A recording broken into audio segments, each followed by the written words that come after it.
Bonjour tout le monde.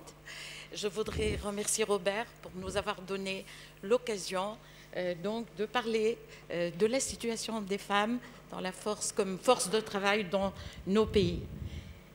Alors, si je pars du postulat que le développement humain durable, c'est un développement qui utilise les talents conjugués des hommes et des femmes pour le bien-être de l'ensemble de la société. Un développement qui conduit donc à un développement socio-culturel et économique et à une vision plus créatrice pour bâtir l'avenir. Cela nous amène donc à penser que ce type de développement doit, dans chaque pays, permettre l'intégration des femmes comme force de travail. Ce qui nous amène à donc examiner le degré de cette intégration dans la région MENA et en Afrique subsaharienne. Et pour cela, nous nous sommes posés 4 principales questions. La première, y a-t-il un réel potentiel féminin comme force de travail? Robert vient de le dire, je crois, vous avez compris rien que par l'éducation que ce potentiel existe, mais je vais, en ce qui me concerne, vous le prouver par les chiffres. Est-ce que ce potentiel est donc, est-ce qu'on tire profit donc pleinement de ce potentiel féminin? Et dans le cas où la réponse est négative, quels sont les obstacles donc qui entravent la pleine intégration de ces femmes dans ces pays? Et enfin, donc, quelles sont les mesures nécessaires pour accroître l'intégration des femmes? Ça sera en fait les principales recommandations. J'énoncerai donc une ou deux, mais ça sera dans les recommandations générales à la fin. Alors, en ce qui me concerne, je vais vous parler de cette intégration. Donc, je vais examiner le degré d'intégration des femmes en Afrique du Nord. Cet examen sera complété par la suite pour la région MENA, par Roxane Esmaïl pour le Moyen-Orient, et enfin, Gisèle parlera pour l'Afrique subsaharienne. Alors, pour répondre aux 2 premières questions, j'ai donc utilisé des indicateurs qui figurent dans différents rapports et études. Alors, pour la plupart, donc, publiés en 2012, et vous voyez que donc il y a, excusez-moi, là, ça marche pas ça. Bon, peu importe. À gauche, vous avez les indicateurs pour répondre à la question 1, et à droite, vous avez, donc, ils sont au nombre de 5, et à droite, vous avez donc 2 indicateurs pour répondre à la question 2. Alors, pour répondre à la question 1, je voudrais, par les chiffres, voir est-ce que le potentiel en nombre était équivalent à celui des hommes.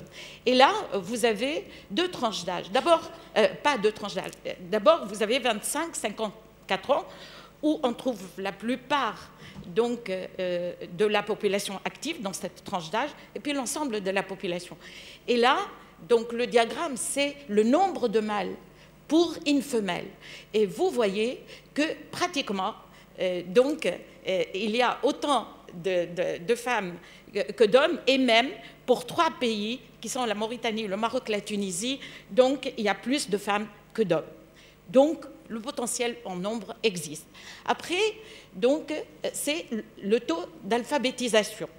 Et là, vous voyez, donc, là, nous avons 2 tranches d'âge, les tranches d'âge 15-24 ans, et puis nous avons à partir de 15 ans. Et vous voyez surtout pour les jeunes, donc le taux d'alphabétisation est donc très satisfaisant des femmes des pays d'Afrique du Nord. Je passerai maintenant à l'éducation. Alors l'éducation au niveau primaire, secondaire et tertiaire. Au niveau primaire aussi, vous voyez, en rouge sont représentées les femmes, donc la présence des femmes est vraiment plus que satisfaisante.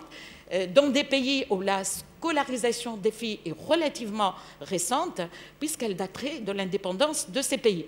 Donc, la scolarisation des filles, et vous allez encore le voir avec le secondaire et le supérieur, accomplit donc un progrès considérable. Alors, pour le secondaire, vous voyez donc cette présence qui dépasserait même en Algérie, en Libye, en Tunisie, donc la présence des filles dépasserait donc celle des garçons dans l'enseignement secondaire. Ensuite, alors pour l'enseignement supérieur, c'est exactement la même chose, où donc les filles en Algérie, en Libye et en Tunisie, donc il y a plus de filles que de garçons dans nos universités. L'autre critère, c'est leur participation à la science, la technologie et l'innovation. Et là, donc, à gauche, vous avez les chercheurs, donc le pourcentage des femmes dans la population des chercheurs femmes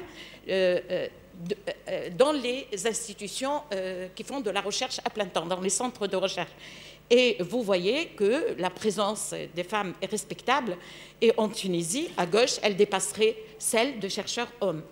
À droite, vous avez dans l'ensemble donc de la population de chercheuses, et là aussi, donc la population des chercheurs, et là aussi, donc vous voyez leur présence est donc respectable. Et maintenant, il y a un autre indicateur donc, qui a été examiné par,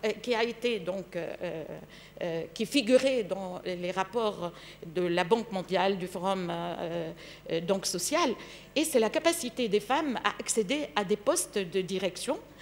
Et là, on a utilisé une enquête qui a posé des questions aux femmes et on a noté les réponses de 1 à 7. Alors, quand c'est 1, c'est mauvais, et quand c'est 7, c'est excellent. Et vous voyez que dans tous ces pays, donc, les réponses de femmes les habilitent à être dans des postes de direction. Et vous voyez la Tunisie qui, comme pour l'éducation, les femmes, donc c'est vraiment caracole en tête de ces pays. Donc, la conclusion qui s'impose, logique, c'est qu'il y a, que ce soit par le nombre, par le niveau d'éducation, il y a un réel potentiel féminin dans nos pays comme force de travail. Maintenant, pour répondre à la deuxième question, est-ce que ce potentiel est pleinement utilisé comme force de travail? Nous allons examiner le taux de chômage des adultes. Et là, vous voyez en rouge les femmes. Dans tous nos pays, les femmes souffrent beaucoup plus que les hommes donc, du chômage. Ensuite, nous allons voir leur participation à la force de travail en pourcentage de la population active totale. Et là aussi, comme dans le cas précédent, les femmes sont mal loties, donc les hommes les dépassent nettement, comme vous le voyez sur le graphique. Alors, l'écart donc entre les sexes dans l'éducation, c'est ce qu'on peut conclure, a été réduit, certes, voire inversé, comme en Tunisie, mais les taux d'activité des femmes restent faibles. Alors, quel est l'impact donc de l'éducation? Est-ce que l'éducation donne un plus aux femmes ou est-ce que l'éducation n'a aucun lien avec leur intégration dans le marché du travail? Et là, donc, je vais utiliser les données qui sont disponibles pour la Tunisie. Et vous allez voir donc que quel que soit le niveau d'éducation, donc les femmes sont mal loties comme force de travail. Et je voudrais donc juste une remarque, donc sous forme d'étoile, que j'ai mise donc sur la diapo sous forme d'étoile, là, dont les femmes non éduquées ou du niveau primaire, et je dirais même quelques-unes du secondaire, là, il y a beaucoup de travail informel et invisible des femmes comme ouvrières dans l'agriculture, comme femmes de ménage, qu'on ne voit pas, parce qu'ici, je présente les données donc, du marché formel du travail. Ensuite, le taux de chômage selon le niveau d'éducation. C'est donc exactement, pratiquement pareil que dans le cas de la diapositive précédente. Donc, on ne voit pas, franchement, un impact positif de l'éducation, on ne voit pas de lien. Et les taux de chômage des femmes sont toujours plus élevés que ceux des hommes, et ceci, quel que soit leur niveau d'éducation, ce qui a un effet plus important sur le taux d'activité des femmes que sur celui des hommes, comme le montre donc ce graphique. Et là, vous voyez le taux d'activité selon le sexe et le niveau d'éducation en Tunisie. Et vous voyez, quel que soit leur niveau, leur taux d'activité est toujours inférieur à celui des hommes.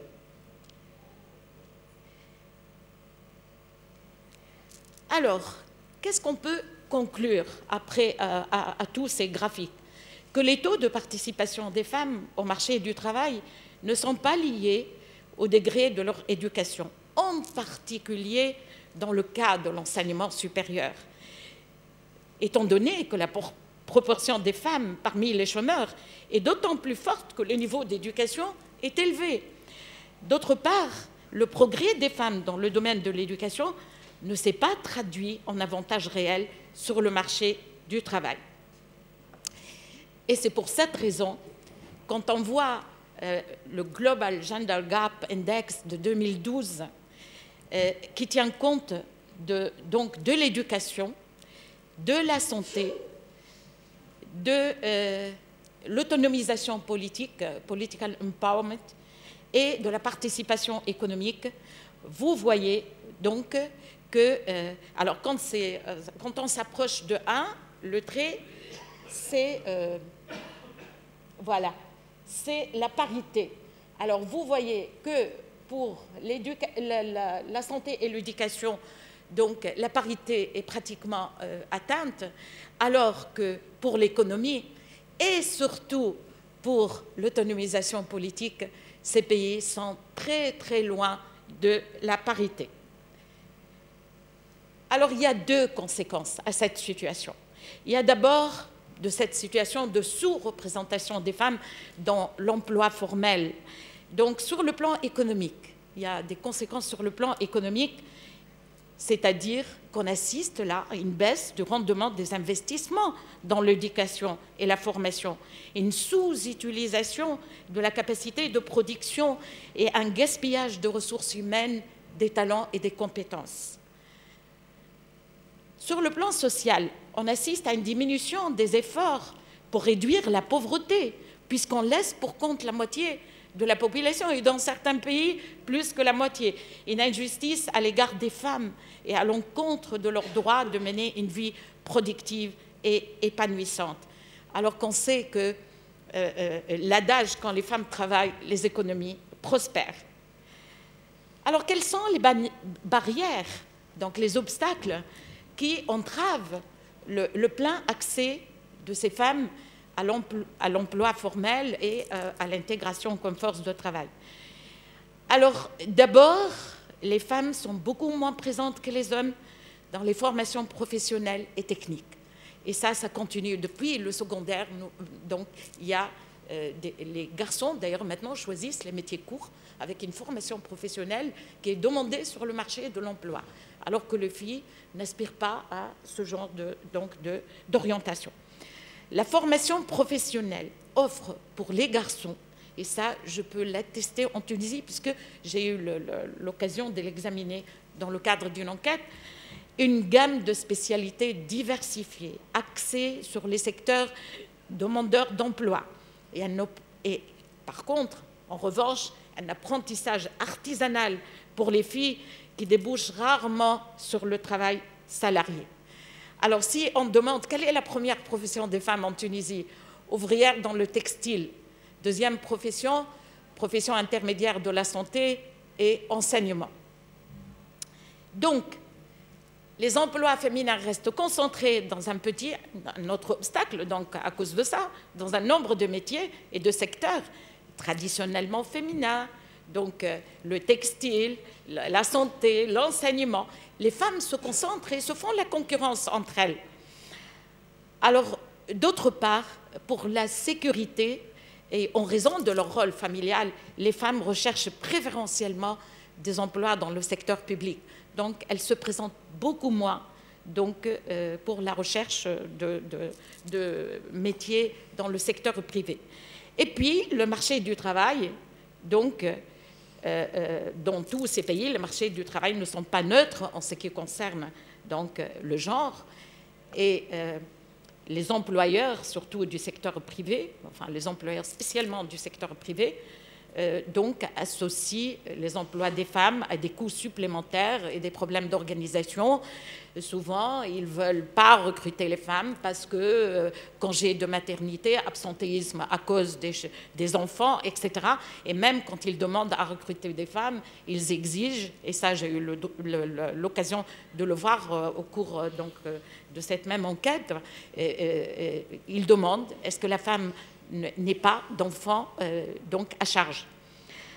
Et puis, grand problème, vous avez vu le political empowerment tout à l'heure, l'absence des femmes dans les postes de décision, qu'elles soient économiques, qu'elles soient dans l'enseignement, qu'elles soient politiques.